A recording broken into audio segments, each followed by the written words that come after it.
O que acontece quando jatos ultrapassados tentam encarar um navio de guerra construído para lutar batalhas do século XXI? Essa pergunta está no centro do tenso jogo de xadrez de hoje, entre os Estados Unidos e a Venezuela. As tensões estão aumentando rapidamente. O presidente Nicolás Maduro prometeu defender a soberania da Venezuela, após um ataque aéreo dos Estados Unidos destruir uma lancha rápida no sul do Caribe, matando 11 supostos membros de cartel. Washington apresentou isso como uma vitória na luta contra o narcoterrorismo. Caracas chamou isso de uma violação flagrante. Em poucos dias, os Estados Unidos enviaram mais de 4.000 soldados e vários destroyers para a região, sinalizando que qualquer desafio no mar seria enfrentado de frente. Então veio a resposta da Venezuela.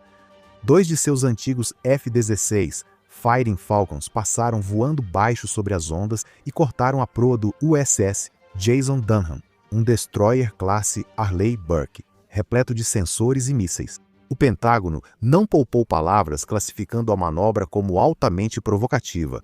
Para os marinheiros que assistiam do convés, os caças pareciam dramáticos, até ameaçadores. Mas, para o Centro de Informações de Combate, era algo totalmente diferente. Uma transmissão ao vivo das capacidades venezuelanas entregue de bandeja. Porque aqui está o desequilíbrio que nenhum sobrevoo pode esconder. Os F-16 da Venezuela são relíquias dos anos 1980 lutando para se manterem em condições de voo. O destroyer abaixo deles é uma fortaleza flutuante, conectado a satélites, drones e a toda uma força-tarefa naval. Um lado faz pose para as câmeras, o outro coleta informações, mantém a calma e detém todas as vantagens. E isso levanta a verdadeira questão: será que os caças da Venezuela conseguiriam sobreviver contra um destroyer moderno dos Estados Unidos? Para entender por que os F-16 da Venezuela não têm chance, primeiro é preciso entender contra o que eles estão enfrentando, o destroyer classe Arleigh Burke. No papel, é um navio de guerra. Na realidade, é uma fortaleza flutuante projetada para lutar no ar, no mar, em terra e sob as ondas, tudo ao mesmo tempo. Vamos começar pelo tamanho. Com mais de 150 metros de comprimento e deslocando entre 8.300 e 9.700 toneladas, dependendo da variante. Um Burke não é um alvo pequeno, mas ele é construído para sobreviver. O casco reforçado com aço e Kevlar é compartimentado, para que o navio possa suportar danos e continuar lutando. E diferente de um único jato, esse destroyer carrega armas suficientes para conter um esquadrão aéreo inteiro, afundar submarinos e lançar ataques a centenas de quilômetros para o interior. O coração pulsante é o sistema de combate Aegis, um cérebro central que conecta radares, armas e fluxos de dados em uma única rede integrada. O radar SPY de varredura eletrônica pode rastrear mais de 100 alvos simultaneamente. As variantes mais recentes do Flight 3 são equipadas com um radar SPY-6 ainda mais sensível, capaz de detectar ameaças menores e mais furtivas a distâncias maiores. Em termos simples, se você estiver voando em direção a um Burke, o navio já te viu muito antes de você vê-lo e ainda tem o compartimento de munições. Cada destroyer carrega cerca de 90 a 96 células de lançamento vertical. Dentro delas há uma combinação personalizada de armas. Mísseis SM-2 e SM-6 para aeronaves em alta altitude e interceptações de longo alcance, e SSMs para defesa de médio alcance, Tomahawks para ataque terrestre e foguetes ASROC para submarinos. Pense nisso como um arsenal pronto sob o convés. E se algo conseguir passar, a última linha de defesa é brutal. O Phalanx CIWS ou CIWS é uma metralhadora Gatling de 20 mm que dispara até 75 projéteis por segundo, criando uma parede de tungstênio feita para destruir tudo que se aproxime demais. Muitos navios agora adicionam lançadores CRAM, colocando mais uma camada de proteção de curto alcance. Para completar, embarcam MH-60R Seahawks, helicópteros navais que caçam submarinos, identificam ameaças de superfície e até carregam mísseis Hellfire. Juntos, o navio e o esquadrão aéreo formam uma bolha de combate autossuficiente. Então, quando caças F-16 venezuelanos sobrevoam um Arleigh Burke, Eles não estão provocando um casco vazio, estão cutucando um navio de guerra que combina poder de fogo, cobertura de radar e defesas em camadas em um dos pacotes mais letais, no mar. O caça de linha de frente da Venezuela é o F-16 Fighting Falcon, mas chamá-los de linha de frente hoje em dia é ser generoso. Esses jatos já foram de ponta, lá nos anos 1980. Em 1982, Caracas comprou 24 F-16ABs pelo programa Peace Delta dos Estados Unidos, tornando a Venezuela o primeiro país da América Latina a operar esse modelo. Por um tempo, foi uma grande atualização de poder aéreo para eles, velocidade supersônica, agilidade e radar avançado para a época, por décadas. E a frota é apenas uma sombra do que já foi. Devido às sanções dos Estados Unidos e à falta de acesso a peças de reposição, a manutenção tem sido um pesadelo. Analistas estimam que apenas alguns, talvez 3 ou 4, ainda estejam em condições de voo hoje em dia. Mesmo esses são mantidos voando por meio de consertos improvisados e canibalização de outras aeronaves. A confiabilidade está sempre em questão. Tecnicamente, eles estão presos no tempo. Esses são F-16A e B de blocos iniciais, o que significa que eles não têm as atualizações que tornam os Vipers modernos letais. Sem design furtivo, aviônicos desatualizados, capacidade limitada de enlace de dados. Os radares deles têm décadas de uso, não oferecendo nem de longe a consciência situacional que um piloto precisaria contra um navio de guerra repleto de sensores. Nem mesmo a velocidade é uma salvação. Sim, o F-16 pode ultrapassar Mach 2, mas velocidade significa pouco quando o navio pode te detectar e engajar de além do horizonte. Diminuir a distância só exporia os caças a interceptadores como o SM-2 ou o ISSM, mísseis que foram projetados para abater alvos supersônicos. Para Caracas, esses F-16 continuam sendo símbolos de orgulho nacional, exibidos como prova de que a Força Aérea ainda tem poder, mas símbolos não significam capacidade. Em um confronto real, essas aeronaves não seriam apenas superadas, seriam ultrapassadas antes mesmo de dispararem um tiro. Então, por que exatamente um F-16 venezuelano não teria nenhuma chance realista contra um destroyer dos Estados Unidos? A resposta se resume a 3 coisas: detecção, defesa em camadas e capacidade de sobrevivência. Primeiro, detecção. A guerra moderna não é uma disputa justa de quem vê o outro primeiro, é sobre quem nunca é visto. O USS Jason Dunham, como todo navio da classe Arleigh Burke, está integrado ao sistema de combate Aegis.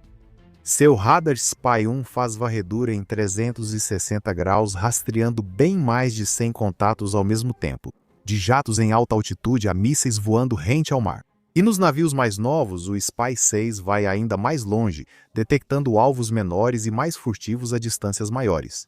Compare isso ao radar de um F-16A da década de 1980 com alcance limitado, sem furtividade para ocultar sua assinatura e quase nenhuma chance de surpreender um destroyer conectado a satélites, drones e aeronaves de patrulha.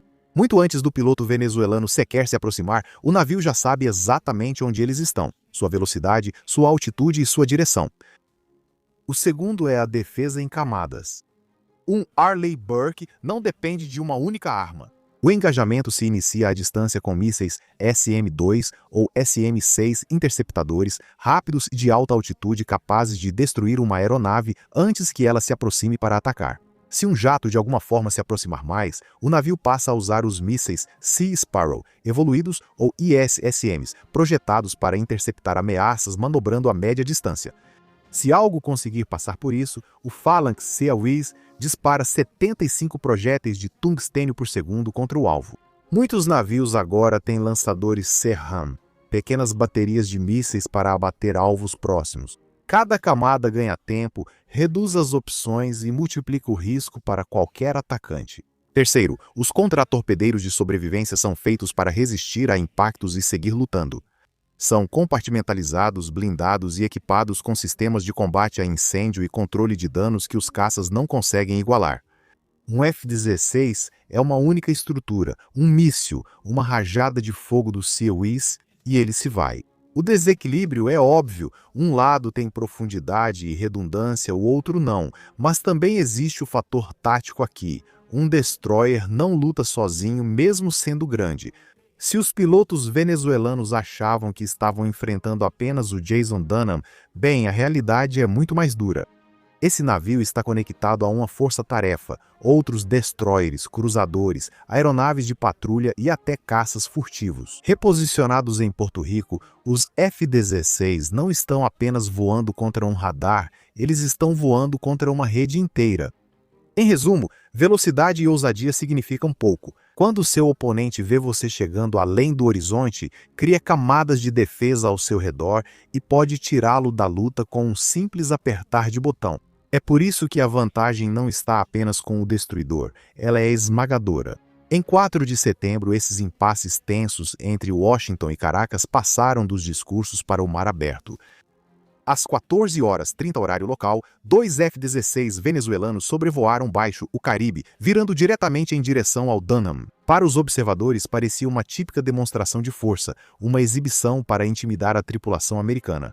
Para o Pentágono, era algo completamente diferente e altamente provocativo, como eles chamaram, e perigosamente próximo de desencadear uma confrontação maior. Isso também não foi uma manobra isolada. Apenas 2 dias antes, um ataque aéreo dos Estados Unidos havia destruído uma lancha rápida ligada à Venezuela, matando 11 suspeitos de serem membros de cartel. Maduro denunciou isso como uma violação da soberania, prometendo retaliação. Caracas escolheu uma opção visível, mais calculada: enviar alguns caças para hostilizar um destroyer, ganhar manchetes e mostrar ao público interno que a Venezuela não estava cedendo à pressão. No convés do Jason Dunham, a demonstração foi barulhenta, mas não ameaçadora. O sistema do navio já identificara os caças antes mesmo dos marinheiros os avistarem. Avisos de rádio foram enviados. Aeronave não identificada, você está se aproximando de um navio de guerra dos Estados Unidos em águas internacionais. Mantenha uma distância segura. Silêncio. Então um dos pilotos acionou o pós-combustor e passou voando pela proa, deixando um rastro brilhante contra o céu azul. Para a Venezuela, as imagens pareciam um ato de desafio. A mídia estatal apresentou isso como uma resistência à agressão americana. No Centro de Informações de Combate do Contratorpedeiro, o clima era muito calmo. Cada pulso de radar dos F-16, cada chamada de rádio de volta para a base deles, até mesmo a onda de calor dos pós-combustores, era registrada pelo sistema de guerra eletrônica do navio. O que parecia bravata era, na verdade, uma mina de informações. A resposta de Washington foi rápida. Em poucos dias, 10 caças furtivos F-35 Lightning II foram enviados para Porto Rico, colocando aeronaves de quinta geração a apenas algumas horas do espaço aéreo venezuelano. Enquanto isso, pelo menos 7 navios de guerra dos Estados Unidos continuaram patrulhando o Caribe. A mensagem era clara: se a Venezuela quisesse continuar brincando de roleta russa, bem, as apostas estavam aumentando rapidamente. Esse sobrevoo não mudou em nada o equilíbrio de poder, só serviu para destacá-lo. De um lado, caças antigos se esforçando para parecer perigosos. Do outro, um destroyer que nem sequer se abalou, apoiado por todo um grupo de ataque.